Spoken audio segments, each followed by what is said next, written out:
লাল সবুজ আর সাদা কালোর মিশেলে ফিলিস্তিনি পতাকা এবং হামাস নেতাদের ছবি হাতে জনসমুদ্র পাকিস্তানের বৃহত্তম শহর করাচি।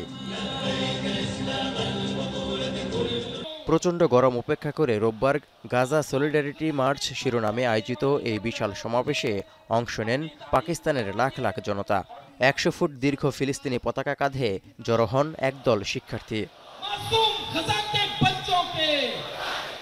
এই সংহতি সমাবেশে শিশু সন্তান নিয়ে শুধু মুসলমানরাই নয়, খ্রিস্টান ও হিন্দু সম্প্রদায়ের মানুষও যোগ দিয়েছেন।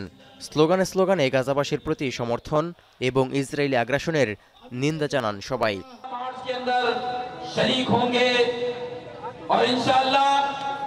কাফনে মোড়ানো প্রতীকী রক্তাক্ত মৃতদেহে গাজা ইসরায়েলি বাহিনীর হত্যাযজ্ঞের নির্মম দৃশ্য তুলে ধরেন বেশ কয়েকজন নারী ও শিশু, যার মাধ্যমে বিশ্ব বিবেককে নাড়িয়ে তোলার চেষ্টা করেন তারা, যা দেখে আবেগতাড়িত হয়ে ওঠেন গাজার সমর্থনে রাস্তায় নেমে আসা সাধারণ মানুষেরাও। এই সম্মেলন থেকে ইসরায়েলি পণ্য বর্জনের আহ্বান জানিয়েছে পাকিস্তানের ইসলামপন্থী দল জামায়াতে উলামা ইসলাম। যুক্তরাষ্ট্রসহ কয়েকটি ইউরোপীয় দেশকে ইসরায়েলের যুদ্ধাপরাধের সহযোগিতার অভিযোগ তোলেন দলটির নেতারা। सहूनियों को मुआशी तौर पे फ़ायदा पहुँचाती हैं, उनका बाइकआउट होना चाहिए, पूरी उम्मत को यकजा होना है, पूरी उम्मत के हुक्मरानों को उम्मत के साथ खड़ा होना पड़ेगा, ना कि अमेरिका के साथ।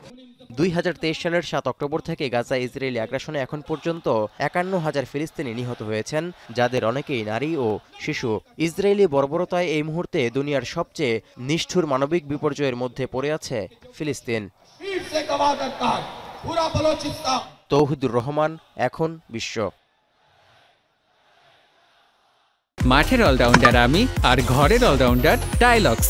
টাইলক্স টয়লেট ক্লিনার, ক্লিন মানেই টাইলক্স।